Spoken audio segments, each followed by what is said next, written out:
They deliberately did this to hide from the profane people the powers that are in the inner consciousness, because they didn't want literal people getting a hold of these mysteries and using them for their own good. I mean, do you want to spend your life going and listening to preachers? Do you want to spend your life reading the Bible, half of which you can't relate to anyhow, 3/4 of which you can't relate to? Or do you want to now spend your life being a participant in God's universe and touching Him within you? That's the difference. The book of Revelation is about your body. The two witnesses that are spoken of in the book of Revelation are the pineal gland in your brain and the pituitary gland, the master gland in your brain. Did you know that? And that all of the fighting that goes on and all of the different nations and the rivers and the seas all deal with the endocrine system of your body and that which is the upheaval in your body. And God, through revelation in the hidden mysteries of the East, is giving you directions on how you can put all of this together and how you can get your body and your mind in harmony. The Bible was not written by people from Pittsburgh. The Bible was written by the ancient Eastern people, and they knew numerology. They dwelled in the numbers of the zodiac. They dwelled in all various numbers that had meanings. Let me give you a quick rundown so you get an idea what I'm talking about. Hidden meanings. The number 1 means God, the Logos. The number 2 means body and soul, you and God. The number 3 means new life, resurrection, a new beginning. Jesus was in the tomb 3 days. Jonah was in the whale 3 days. The number 4 means your fourfold nature: physical, spiritual, intellectual, emotional. Okay? The number 5 means mediation. It also means sacrifice. I'm going to show you that a little later. The number 6 means doctrines, laws, religion. Number 7 means divine intervention.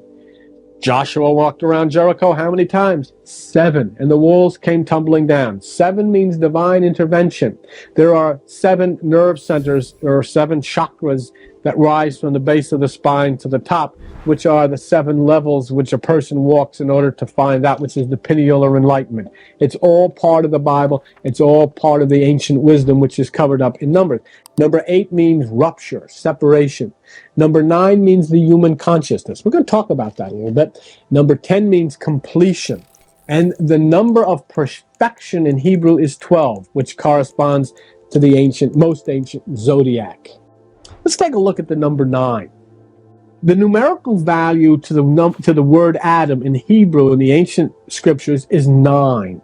Everything had a numerical value, and that's why there is such mystery in the ancient scriptures, because they used numbers to deceive people who tried to think intellectually. The number 9 means Adam. Adam means earth.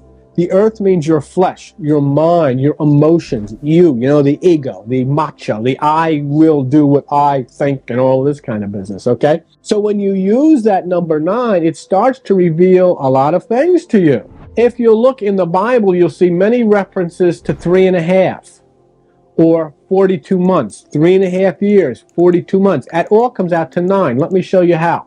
You'll see it as 42 months. You'll see it as 3.5 years. You'll see it as 1,260 days, because 3.5 years is 6 months. Okay, is 3 years and 6 months. That's 42 months. You take 42 times 30, you get 1,260. Okay, now when you add 1, 2, and 6, you get 9. That's the number of human consciousness. That's the Bible's way of hiding from the literal and the intellectual, spiritual, significant, deep mysteries that come out of the times of Egypt and Chaldea. They deliberately did this to hide from the profane people the powers that are in the inner consciousness, because they didn't want literal people getting a hold of these mysteries and using them for their own good or to raise money the way these evangelists and TV people do. Okay, this isn't for that. This should not cost you a dime. I'll give you a symbol. Tithing. How much money are these people made taking 10% out of your pocket? Tithing has nothing whatsoever to do with money. It's symbolic. It's a hidden myth. And what it means is you have 10% of you that is the carnal mind. 10% of you is the left side, it is the negative side, it is the carnal mind. 90% of you is the right hemisphere, which is dormant. God is saying to you, give me that 10%. Give me your ego. Give me your flesh. Give me your will. Through meditation, shut off the thoughts of the mind. You shut off the 10%, which is you. You turn on the right hemisphere, which is the 90%, which is him. You have tithed. Now, let's look at the number 9. Like I said, we were going to look at the number 9. 3.5 months, 3.5 years, 42 months, they all equate to 1,260 days. If you look through the book of Revelation, you'll see all kinds of references to 3.5, 42, 1,260. They all add up to 9. So now when you have that key, that the number 9 means human consciousness, you can solve some riddles. You can solve the identity of the beast. Who is the beast? 666. Okay? Who is 666? This is the way you have to do it if you understand Eastern mysticism that wrote that. You take 6 plus 6 equals 12 plus 6 equals 18. Now you have 1, 8, 1 plus 8 equals 9. The identity of the beast is you and me, our lower carnal mind. It's the beast that rapes. It's the beast that makes wars. All of these horrible things that you read about every day in your newspaper and see every day on your television. And we can look at the beast by going into our bathroom, turning on the light, and there's a picture of the beast right over your sink. It is your lower mind. It is that part of you that threatens you, that part of you that convinces you you're not going to make it past tomorrow, that part of you that says, well, everything's okay now, but what are you going to do if, and what are you going to say when you meet so-and-so next week, and all of this stuff that keeps you rattling and shaking and all of those things within you going nuts. That's the beast. That's hell. What about those who are saved? What about those who are going to heaven? In Revelation 14, it says 144,000. That means an endless number of saved. But look at the number, 144. 1 plus 4 equals 5 plus 4 equals what? 9. 9 means consciousness. The beast is the lower consciousness. Those who are saved are the higher consciousness, the upper room, the mountain experience, meditation. When you lift yourself up above, you come into being that 144 or consciousness in the higher realm. So 9 then means consciousness, and it shows either on the lower level, which is the devil or hell of the carnal mind, on the higher level, which is the divine mind. There's an interesting way you can see how the Bible specifically shoves this in, so you know it's a tip-off from the ancient people that this is talking about consciousness. Jesus says to the fellows in the boat, look, if you want to catch fish, cast your net over to the right side of the boat, okay? What Jesus is talking about is not fish. Fish means wisdom. He's not talking about the right side of the boat. He's talking about directing your energy to the right hemisphere of the mind. You do that by turning off the left side in meditation. Now, how do we know? Now that we know that the number 9 means consciousness, how do we know that Jesus is talking about consciousness and not fish? You'll see there in that scripture when Jesus says, cast your net to the right side, you'll see how many fish they caught. They caught 153 fish. Okay? 1 plus 5 plus 3 equals 9. 9 means consciousness. Therefore, Jesus is definitely saying, if you want to be filled with God's wisdom, if you want to be filled with God's understanding, if you want to be filled with God's knowledge of this universe and your place in it, then direct your energies to the right hemisphere. And Jesus told you how to do that by taking no thought.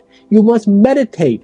You must allow your eye to be single. You focus that energy right between your eyes and your forehead, and you focus energy there, and you bring yourself above all of those thoughts which are trying to destroy you. You bring yourself up into the bliss of the heaven which is within you, and then you fill with wisdom, you fill with understanding, and you start to activate the right hemisphere of your brain which has been dormant all of your life. Look, you see the same thing in the sky. You see the same thing in nature. The sun right now, as we're sitting talking, the sun in the northern hemisphere is sitting at the right hand. It is sitting in the eastern sky. And what happens when it sits in the eastern, or it sits in the right hand? It brings to life all that was dormant during the winter. It's symbolic too. Paul says the unseen things of God should be made manifest by the things that you can see. In other words, when the sun in the heavens sits at the right hand of power in the eastern sky in the northern hemisphere, summer comes. Everything which was dormant during the winter is gone. Now there are flowers, now there is color, now there is new life. This is what it means. When the Son of Man, the desires of the flesh, the solar plexus is raised to the pineal, the light is at its highest, the power sits at the right hemisphere of the brain, okay? And that then brings to life all that was been dormant in your life during the winter of your soul. Doesn't it make sense? This is what it's about. This is what the hidden meanings of the Bible are about. Everything that is out is in and is all within you and at your hands to activate it and call it into active participation in your life now. And it's never too late. If you're 8 or if you're 98, it doesn't make any difference, because once you raise your consciousness above the thoughts of the mind, there is no age. Lucifer was never a person, was never intended to be a person, was never anybody by the name Lucifer. Lucifer means bright star. Okay? And the reason the name is given Lucifer, the star, and the reason the star, because it has 5 points. Sight, taste, touch, smell, hearing. Bright star. That means when your senses, your ego, are under control of the higher realm of God, then Lucifer. That means everything is under God's control. Fine. But when that star falls, remember Jesus said, I saw Satan fall from heaven like lightning, the falling star. That means the 5 senses are now under the control of the ego. Sight, taste, touch, smell, and hearing are under your control. And then we got the problems with sex, we got the problems with drugs, we got the problems with foods, we got the problems with our mouth, we got the problems with gossip, we got the problems with the things we see, we got all the problems with the things that we do. We are now in hell. Satan has arrived. That's what it means. Now, once this star fell, and once the 5 senses come under the control of the ego, okay, and this is what it means, how then are the 5 senses returned back up into the higher realm? There must be the sacrifice of the 5 senses. You've got to give the 5 senses up. You do that by taking no thought. But let me show you how the Bible described it. Jesus comes along, and what happens? He takes the 5 wounds, doesn't he? His hands, 2, his feet, 2, and his side, bang, 5 wounds. And as soon as he takes that 5th wound, he becomes the Christ. He then ascends spiritually, and the 5 senses are returned to God. They fell with Lucifer to Satan. They return to the higher place with God. When the flesh is sacrificed, then the Christ consciousness ascends. That's exactly what the mission is for you. You see, all of this happened where? It happened in Golgotha. Golgotha means skull, which means it's consciousness. People say, oh, he doesn't believe it really happened. It doesn't make any difference. The point is, does it happen now? Does it happen for you? How can you make this? I mean, do you want to spend your life going listening to preachers? Do you want to spend your life reading the Bible, half of which you can't relate to anyhow, 3/4 of which you can't relate to? Or do you want to now spend your life being a participant in God's universe and touching Him within you? That's the difference. If so, then the 5 wounds must be taken spiritually as Christ, rising with Him into the higher consciousness above human thought, in the skull, Golgotha, okay? Let me show you how the 5 wounds are acted out in your body. It happens to everybody. The whole message is the changing of the 5 senses of the ego into a oneness with God, right? Well, let me show you how this happens. When you're born, and you can ask any good chiropractor this, when you're born, you have 33 vertebrae. But between the age of 1 and 6, there are 5 vertebrae at the base of your spine area, which fuse into one, and they become the foundation on which you stand. It happens. It happened to you. A miraculous thing happened, or not miraculous, that's a bad word, a natural thing happened to also show you, just as the sun in the sky does, what happens with Lucifer, what happens with Jesus, what happens with the 5 changing into 1. Between the age of 1 and 6, the 5 bottom vertebrae in your spine fuse together and become 1. The 5 changes into 1. And that becomes the foundation upon which you stand. And do you know what they call that place in your spine? The sacrum. You know what it means? It means the sacred place, the holy place. And the reason they call it the sacred place or the holy place is because the 5 has come into being 1. And that becomes your foundation.